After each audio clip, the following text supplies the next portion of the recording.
Voilà mes amis, on va reprendre notre cours de Tanakh. Aujourd'hui, j'espère qu'on arrivera au passage de la lutte entre David et Goliath.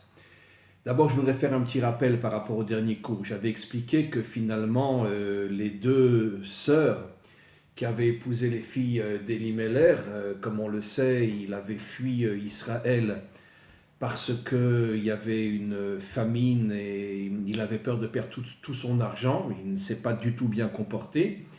Il est parti dans le pays de Moab, ce qui est d'ailleurs très très étonnant parce que Moab était le grand ennemi d'Israël autant que les Philistins. Il est parti là-bas et les deux princesses qui étaient les filles du roi de Moab ont vu ses fils qui apparemment devaient être très très beaux. Elles ont été séduites et elles se sont mariées avec eux. Hachem a puni cette famille et le père et les deux fils sont morts après de nombreuses années de mariage. Ils sont morts les trois.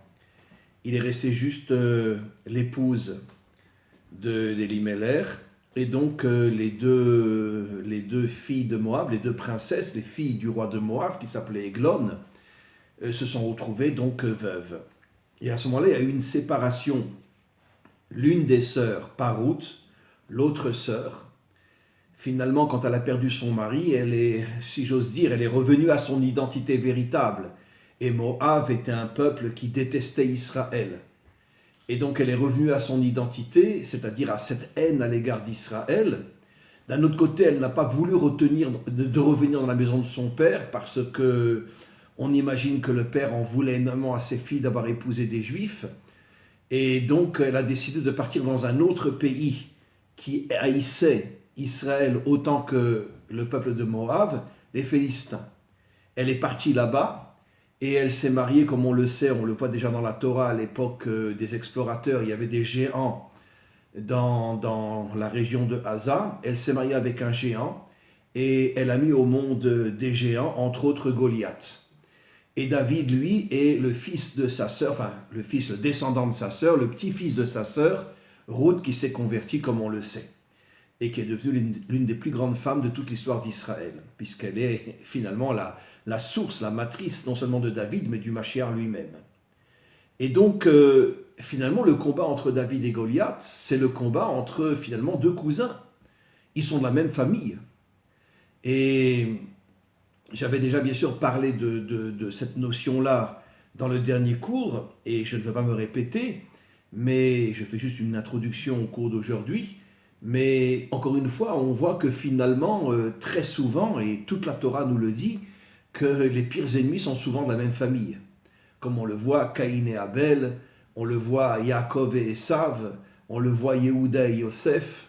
C'est absolument incroyable que de la même famille peuvent sortir finalement des ennemis qui se haïssent à ce point-là. D'ailleurs, la preuve la plus grande, c'est que les trois premiers exils d'Israël, la Babylonie, la Perse et la Grèce, ont été causés par des gens qui n'étaient pas du tout de notre famille, Nabucodonosor, Cyrus, et bon, les dirigeants de Grèce n'étaient pas du tout de notre famille. Et les exils ont duré très peu de temps. L'exil de Babylonie n'a duré que 70 ans, la Perse et la Grèce, en gros, 200 ans. Par contre, le dernier exil, qui, comme on le sait dans notre tradition, s'appelle l'exil de Esav, qui était à l'origine le frère jumeau de Yaakov, dure depuis 2000 ans. Et on n'a jamais autant souffert dans tous les exils que nous avons traversés, autant souffert que dans le dernier exil, où il y a eu des pogroms, où il y a eu l'Inquisition, où il y a eu surtout la Shoah, et donc des massacres inimaginables pendant 2000 ans. Et les Grecs, les Babyloniens et les Perses ne nous ont pas vraiment fait du mal. Il y a eu juste un moment quand Aman, au moment du troisième roi de Perse, Assuérus, Aman voulait génocider tout Israël, mais bon, il n'y est pas arrivé grâce à Mordechai. Et il y a eu une guerre, effectivement, la guerre des Hashmonaïm contre les Grecs. Mais de toute façon, les souffrances qu'Israël a endurées dans les trois premiers exils n'ont rien à voir avec les souffrances que nous endurons depuis 2000 ans, avec un antisémitisme inimaginable, précisément dans le Galout qui, d'après nos maîtres, est appelé le Galout de Esav, le frère jumeau de Yaakov. Donc on comprend de là quelque chose d'assez compliqué à expliquer. Comment est-il possible que dans une même famille, finalement, on va avoir les pires ennemis. C'est quelque chose d'assez compliqué à comprendre. Généralement, on se serait attendu, excusez-moi, à ce que nos pires ennemis soient des gens étrangers qui n'ont aucun lien avec nous. Mais pourquoi de la même famille? Alors, une des réponses que je vais donner, tout remonte à la faute de Adam et Ève. Comme on le sait, cette faute, elle a mélangé le bien dans le mal et le mal dans le bien. C'est-à-dire que le bien est rentré dans le mal et le mal est rentré dans le bien. Et donc c'est pour ça qu'on retrouve que dans une famille, il peut y avoir tellement grands ennemis qui se détestent à ce point. Pourquoi? Parce que justement, dans la mesure où le bien est rentré dans le mal et le mal est rentré dans le bien, ça veut dire que finalement il y a un lien familial pour que le bien rentre dans le mal et le mal rentre dans le bien. Il faut donc qu'il y ait un lien familial qui fait que justement il y a une introduction des forces contraires à l'intérieur de cette famille. Et c'est pour ça qu'on retrouve donc la lutte entre Caïn et Abel, entre Esav et Yaakov, parce que Yaakov incarnait d'une certaine manière le mal qui est rentré dans le bien, qui est la famille d'Avraham, Yitzhak et Yaakov représentait le bien. Et donc le mal s'est introduit dans le bien. Et d'ailleurs, le peuple de Moab est aussi issu de la famille d'Avraham, puisqu'il y a eu donc cet inceste entre Lot et ses filles. Le premier fils de l'aîné, elle l'a appelé Moab, et donc Lot, comme on le sait, était le neveu d'Avraham. Donc c'est absolument incroyable finalement de se dire que le peuple qui nous haïssait le plus, et duquel est sorti Ruth, est de la famille d'Avraham. Donnons un autre exemple. Lavan était aussi de la famille d'Avraham, et pourtant il détestait la famille d'Avraham. Et on comprend de là encore une fois ce principe fondamental que nous révèlent nos maîtres, c'est que là où il y a du bien, le mal s'introduit. Et c'est exactement ce qui s'est passé. Le mal s'est incarné dans Esav, à l'intérieur de la famille de Yitzhak, fils d'Avraham, pour justement détruire le bien de l'intérieur. Et c'est pour ça que le dernier exil dure depuis tellement longtemps. Alors on va reprendre maintenant, on est dans le Shmuel Aleph, on est dans le chapitre Yud Zain, 17. Shmuel Aleph, ça veut dire dans la première partie du livre de Shmuel, dans le chapitre 17, et on est dans le verset 12. Ve David ben Ish Ephrati, azé, li Bethlehem Yehuda, ushmo Yishai, velo shmona banim, ve Ish bime Shaul zaken baba anashim. Donc David était le fils de Yishai, qu'on appelle Ish Ephrati, parce que on sait, pas loin de Bethléem, la ville qui est collée à Bethléem, c'est la ville de Ephrat. Et donc, toute cette région s'appelait la région d'Ephrat. Et donc, comme Yishai vivait dans cette région, on l'appelle Ish Ephrati. Il avait donc 8 fils. Et au moment où comme on l'a vu la semaine dernière, au moment où a éclaté la guerre et que les Philistins ont commencé à envahir une partie d'Israël, le verset nous dit que Yishai était déjà très vieux à cette époque-là. Il était vers la fin de sa vie. Et donc, les 3 fils aînés, sur les 8, les 3 grands-fils qui avaient l'âge d'être enrôlés à l'armée, ont suivi Shaoul quand Shaoul est parti pour essayer de repousser les Philistins qui avaient envahi une partie du territoire d'Israël. Al-Khou Acharé Shaoul, ils ont donc suivi Shaoul, la Milchama, pour la guerre. Veshem Shloshet Banav Asher Al-Khou Milchama, qui sont les 3 enfants de Yishai qui se sont enrôlés dans l'armée d'une certaine manière, obligatoire, il n'y avait pas le choix. C'était donc Eliav, Avinadav et Shama. Et David ou Akatan, David était le plus petit, c'était le 8e, le plus petit, il n'avait pas l'âge d'être enrôlé à l'armée. Il était encore très jeune à cette époque-là. D'après le contexte thoraïque, pour pouvoir être enrôlé à l'armée, il faut avoir 20 ans. Et donc aujourd'hui c'est 18 selon le monde occidental, mais dans le contexte thoraïque, c'est 20 ans. Bon, David a fait peut-être 17, 18 ans à ce moment-là, je ne sais pas. Les 3 grands frères sont partis suivre Shaoul. Et Shaoul a dit à David, tu peux retourner dans ta famille, puisque je ne serai pas dans mon palais pendant je ne sais combien de temps, donc retourne dans ta famille et continue finalement à être un berger comme tu l'étais. Et c'est effectivement ce qui s'est passé. David est reparti pour aller s'occuper donc des troupeaux de son père. Goliath, comme on le sait, avait demandé à ce que quelqu'un vienne se battre contre lui. Il essayait d'éviter un combat entre les deux armées, mais bien sûr, aucun soldat israélien n'avait le courage de se battre contre un monstre pareil. Et pendant 40 jours, tous les jours, il sortait, il insultait le Dieu d'Israël, il insultait bien sûr l'armée d'Israël, et il demandait qui a le courage de venir se battre contre moi. Qu'est-ce qui s'est passé? David n'était pas du tout sur le terrain, mais Vayomer Yishai et David Beno. Yishai a appelé, le père donc a appelé David, et il lui a dit Karna le'achecha efat akali azeh ve'asara lechem azeh ve'ratz amachane le'achecha. Yishai et son épouse avaient préparé tout un sac de nourriture pour ses 3 enfants qui étaient à la guerre. Et il a dit à David, écoute, prends ce sac et on a fait plein de bonnes choses pour eux, pour les renforcer, les réconforter. Apporte ce sac de nourriture à tes frères. Vetaseret charitse ahalav aele, il y avait aussi du lait, enfin il y avait plein de choses. Et tu leur demanderas comment ça va et tu reviendras nous dire comment se portent tes frères.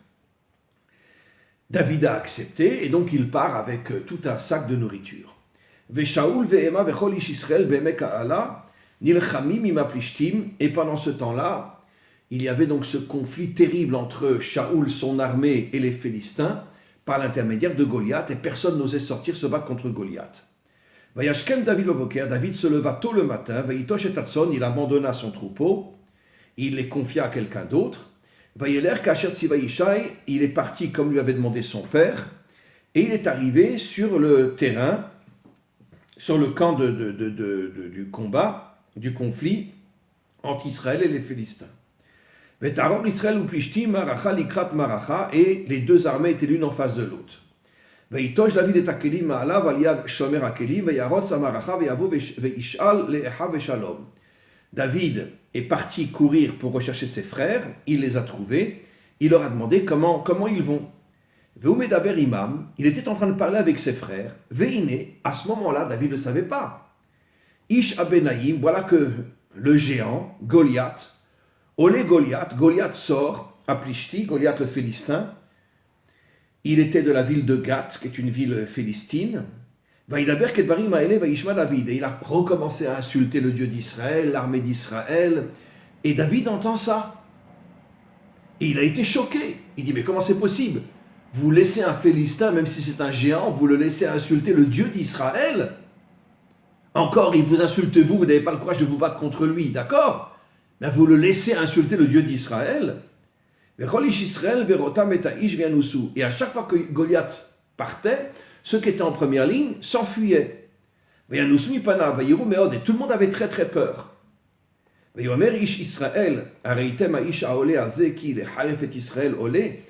Et les soldats parlaient entre eux, mais jusqu'à quand il va maudire le Dieu d'Israël? Mais comment? Mais qu'est-ce qu'on peut faire pour l'empêcher? Et le roi avait dit que celui qui aurait le courage de se battre contre Goliath, le roi Shaoul lui donnerait une très très grande richesse et lui donnerait sa fille en mariage. Vayomer, mais personne n'osait le faire parce que tout le monde était sûr qu'il mourrait dans les mains de Goliath. Vayomer David el Anashim, David a commencé à se déplacer au milieu des soldats et il leur a dit, mais il n'y a personne parmi vous qui est capable de sortir et se battre contre les Philistins pour arrêter ces insultes qu'il fait sur Israël et sur le Dieu d'Israël. Il est en train d'insulter l'armée de Dieu. Vayomer lo ha'am, les soldats lui répondirent, Kadavarazé les morts, Koya aselaïsh asher yakenu. Et ils lui ont dit, est-ce qu'il y a parmi nous quelqu'un qui a le courage de se battre contre lui? Eliav, le grand frère, a entendu que David allait de soldat en soldat pour leur dire, mais sortez, battez-vous. Et comme on le sait, Eliav n'aimait pas tellement son frère David, et ça ressemble un petit peu à ce que j'ai dit tout à l'heure dans l'introduction. Eliav et David, Eliav, quand il a entendu David incitait les soldats à se battre contre Goliath, il s'est mis en colère contre lui. Vayomer, il lui dit, Lamazé yarata, pourquoi tu es venu nous embêter? Valmina tashta meatatson, chez qui tu as confié les troupeaux que tu es censé, comment on dit,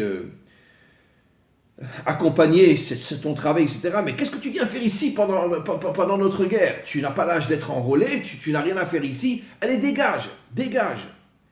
Et Omer David, Ma'asiti, il dit, mais qu'est-ce que je t'ai fait?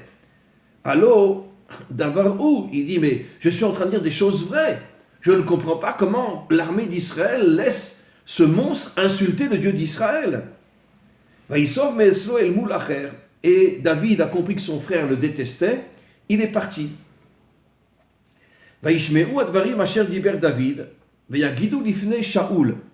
Et certains soldats sont venus chez le roi et ont dit, tu sais, il y a parmi nous un David, Shaoul connaissait bien sûr David, et il est en train d'essayer de nous renforcer pour nous battre contre Goliath.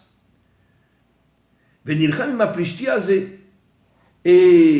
les soldats ont commencé à nous dire, on a l'impression qu'il nous fait des allusions comme quoi lui, il a envie de se battre contre Goliath. Shaoul a appelé David, Shaoul el David, Shaoul lui dit, mais tu ne peux pas aller te battre contre le Philistin, parce que tu es trop jeune encore, tu n'as encore aucune expérience militaire pour te battre contre un homme qui est un géant et qui est couvert d'une armure inimaginable, on ne voit que ses yeux, comment tu vas te battre contre lui? Omer David el Shaoul, Shaoul lui a dit, sache que quand je suis venu pour apporter la nourriture à mes frères, j'ai été attaqué une fois par un lion et une fois par un ours. Et je suis arrivé à tuer le lion et à tuer l'ours. Non, ne dis pas que j'ai pas d'expérience militaire. Je suis un vrai combattant, je suis un vrai guerrier, même si j'ai pas l'âge d'être enrôlé dans l'armée. Si j'ai tué un lion et si j'ai tué un ours, à plus forte raison, je peux tuer ce monstre. Je suis prêt à sortir et je le frapperai et je sauverai l'armée d'Israël de ce monstre-là. Et il répète encore une fois, de la même manière que je suis arrivé à tuer un lion et un ours, j'arriverai à tuer ce Philistin qui n'arrête pas d'insulter le Dieu d'Israël. Vayomer David Hashem, Asher Itzilani Miyad Ha'ari, et David continue, il dit, de la même manière que Dieu m'a sauvé de la main du lion et de la main de l'ours, il me sauvera de la main de ce Philistin. On continue. Vayomer Shaoul el David, l'Erv Hashem Yimra, Shaoul croit, évidemment, il ne pense pas que David est en train de lui mentir. Il sait que David est un homme droit, un homme honnête. Et si David dit que sur le chemin, il a tué un lion et un ours, donc il commence à lui faire confiance, il lui dit d'accord. Alors va te battre contre le Philistin et Dieu sera avec toi. Et dans un premier temps, il lui donne une armure pour se battre.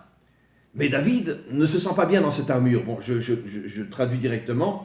Il ne se sent pas bien dans cette armure. Il dit au roi Shaoul, écoute, laisse-moi tel que je suis habillé, je pars avec ma fronde, je n'ai pas besoin d'une épée, je n'ai pas besoin d'une lance, je n'ai pas besoin d'un bouclier, je pars avec ma fronde.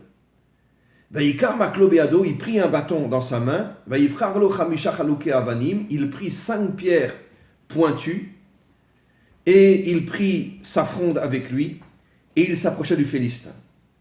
Le Philistin, quand il a vu David, un petit gosse de 16-17 ans, sans armure, sans épée, sans rien, avec une fronde et un bâton dans les mains, il s'approche de lui, et David, il s'approche de David,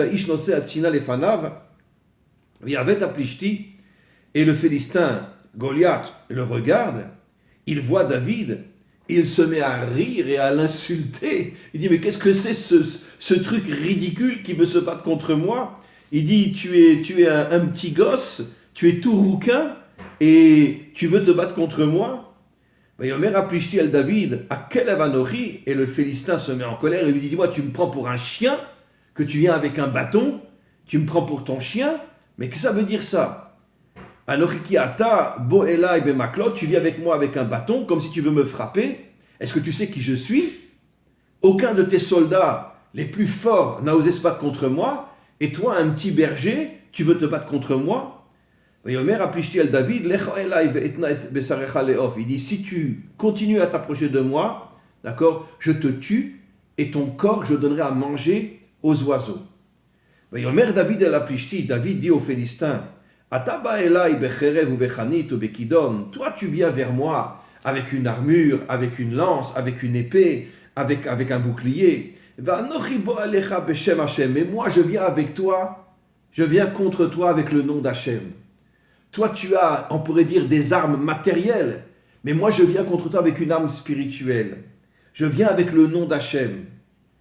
Eloket Tsevaot, Marachot Israël Asher Cherafta. Je viens pour défendre et pour venger le Dieu d'Israël que tu n'as pas arrêté d'insulter depuis 40 jours. Ayom Azeh Yisgarecha Hashem Biadi. Et sache que tu vas tomber dans mes mains. Veikiticha, et je te frapperai. Vasirotiet Rochecha, je te trancherai la tête. Venatati Peger Machane Plishtim Ayom Azeh Le'ov Hashem. Et ton corps sera mangé par les oiseaux et par toutes les bêtes sauvages qui sont dans la région. Et tout le monde comprendra que ce n'est pas avec une épée, avec une lance qu'on se bat contre le mal, mais c'est avec le nom d'Hachem. Qu'il Hachem Amilchama, parce que c'est Hachem, le vrai maître de la guerre, Venatan etrem beadenu, et il te donnera dans mes mains. Je continue juste un petit peu, après je vais expliquer. Le Philistin était tellement dégoûté par les propos de David, il se met à courir vers lui. Et David s'est mis lui aussi à courir vers lui. Tous les deux courent l'un vers l'autre. Et David, quand il s'est senti suffisamment proche de Goliath, a sorti sa fronde. Il a mis une pierre pointue dans sa fronde. Et il a commencé à tourner sa fronde. Et il est arrivé, il était complètement couvert d'une armure, sauf ses yeux pour voir étaient bien sûr dégagés. Et David, qui était, on pourrait dire, un champion du tir à la fronde, on pourrait dire Robin des Bois, je crois, qui était aussi un... je ne sais plus, il y avait dans un film français quelqu'un, Thierry Lafronde par Robin des Bois, Thierry Lafronde, il est arrivé et la pierre pointue est rentrée dans le casque ouvert et l'a touché dans l'œil, lui a crevé un œil. Et j'imagine que ça a touché aussi le cerveau, ça l'a complètement perturbé, il est tombé à terre. Et David est venu, il a pris l'épée du Philistin, qui était énorme, et il lui a tranché la tête. Donc il a pris son épée, etc., et il lui a coupé la tête. Les Philistins, quand ils ont vu que ce gosse-là a tué ce monstre, ils se sont enfuis, et l'armée d'Israël a couru après eux et les a écrasés. David a pris la tête du Philistin et il l'a mis dans l'endroit où il avait laissé ses affaires avant de se battre contre Goliath.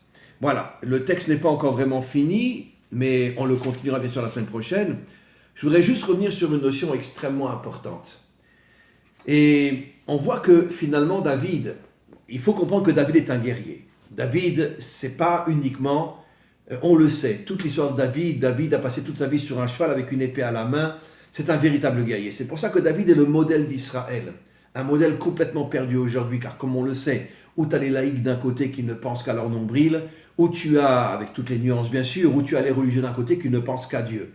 Trouve-moi un homme authentique qui arrive véritablement à être un homme d'une spiritualité inimaginable, mais en même temps être un guerrier authentique qui se bat et qui n'attend pas que Dieu fasse le travail pour lui. Le premier qui m'en trouve un, il a gagné. Il n'y en a pas dans ce monde. Et donc, je vais dire se battre contre le mal. Et donc, et surtout, la réaction de David, c'était pas « je vais aller me battre contre Goliath ». Comprenons que la réaction de David, c'est comment je vais laisser cet homme, ce monstre, insulter le Dieu d'Israël. Et il lui dit carrément sur le champ de bataille, il lui dit, toi tu viens avec une épée, une lance, un bouclier, et moi je viens Beshem Hachem, moi je viens avec le nom d'Hachem. Mais pourtant il n'a qu'une fronde. Comment, avec une fronde, on peut se battre contre un monstre pareil? Eh bien qu'il est arrivé à le faire tomber et lui couper la tête. Mais comment c'est possible? Il y a un verset qui dit « Vayas David Shem ». Une fois qu'il était roi, mais ça a commencé déjà depuis son enfance, « Vayas David Shem ». David a essayé de construire le nom. Et c'est tellement fort, je vous garantis que j'en ai presque les larmes aux yeux, parce que on est tellement loin de la vraie Torah. Aujourd'hui, on est dominé par un tsunami de mensonges, ce que moi j'appelle la religion juive, qui n'a rien à voir avec la Torah. Et 99% des rabbinim ne parlent que de religion juive et ne parlent pas de Torah. Qu'est-ce que veut dire le verset « Vayas David Shem » ? Il a fait le nom. Ça veut dire quoi ? David n'était pas seulement un prieur, je parle du nom de Dieu. Ce n'était pas seulement un étudiant qui étudie la Torah, j'étudie la Torah de Dieu. David est un homme d'action, Vayas David Shem. Ça veut dire que David a compris que pour que Dieu soit avec moi, je dois agir. Et pas seulement prier, et pas seulement étudier. Bien sûr qu'il faut prier et étudier. Moi-même, je prie et j'étudie tous les jours. Mais je sais que l'étude et la prière ne sont que les moyens de me renforcer pour devenir un homme d'action. L'essentiel, c'est l'action. Et c'est ce que dit le verset Vayas. Il a fait le nom de Dieu. Et pas il a prié Dieu. Pas il a étudié la Torah de Dieu. Il a fait le nom de Dieu. C'est-à-dire faire quoi ? L'action. Et je reviens tout le temps sur cette notion. Nous sommes dans un monde qui a complètement, totalement, y compris dans notre peuple, qui a complètement perdu la véritable relation avec Dieu. Tous les enseignants, dans toutes les religions, y compris la nôtre, nous disent « Accomplissez les commandements, priez, étudiez, et Dieu sera à vos côtés. » C'est faux, c'est un mensonge inimaginable. Pour que Dieu soit avec toi, tu dois être un homme d'action. Tu dois montrer à Dieu que tu n'as pas peur de t'affronter au mal. Même si tu ne fais pas le poids devant lui, comme David devant Goliath, vu de l'extérieur, il ne fait pas du tout le poids. Mais il est arrivé finalement à le descendre. Et c'est ce vers quoi nous nous préparons pour la délivrance finale. Quand David dit « Je viens avec le nom d'Hachem », parce qu'il est sur le terrain, il est sur un champ de bataille. Donc j'ai le droit de dire « Je viens avec le nom d'Hachem », parce que je suis un homme d'action. Je ne suis pas un curé ou un rabbin qui prie toute la journée et qui croit que Dieu va le sauver. Non, je suis sur le terrain, j'ose m'affronter à Goliath. Et c'est pour ça que j'ai le droit de dire que Dieu est avec moi. Parce que Dieu n'est qu'avec celui qui agit. Dieu haït ceux qui ne font que se réfugier dans ce que Marx appelait l'opium des peuples, la religion.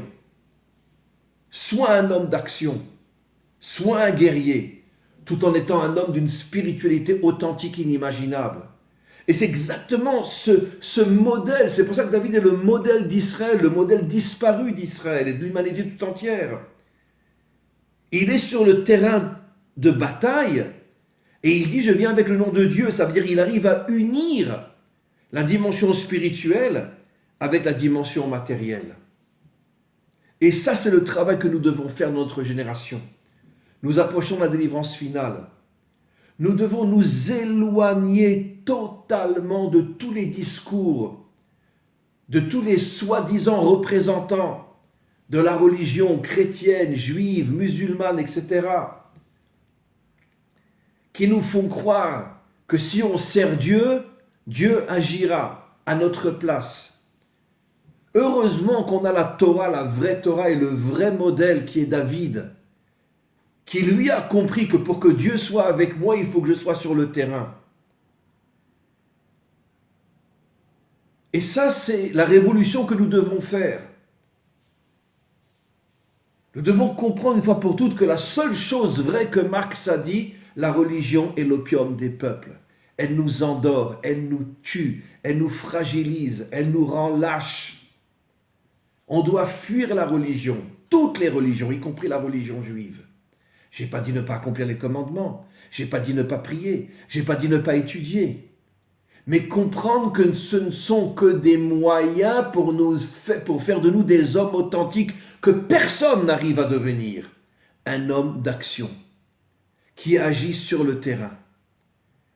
Et quand cette révolution va se produire à l'intérieur de nous, à ce moment-là, on pourra à nouveau dire David, Meler Israël, Chai Vekayam. David est le vrai modèle non seulement d'Israël, mais de l'humanité tout entière. On va retrouver la vraie dimension spirituelle, qui est cette connexion avec Dieu, mais sur le terrain, et non dans une synagogue, ou dans une yeshiva, ou dans une église. On va retrouver la vraie dimension, la vraie connexion avec Dieu. J'espère qu'on finira par se réveiller, qu'on finira par jeter à la poubelle toutes ces religions qui nous empoisonnent depuis des millénaires. Comme je dis toujours qu'en vérité la religion c'est le poison du serpent, c'est le venin du serpent. Et tous les représentants des religions sont ce venin qui tue les peuples parce qu'ils nous affaiblissent et nous empêchent d'agir, nous empêchent de sortir sur le terrain et de se battre contre le mal. Pourvu qu'il y ait un réveil parmi nous. Amen.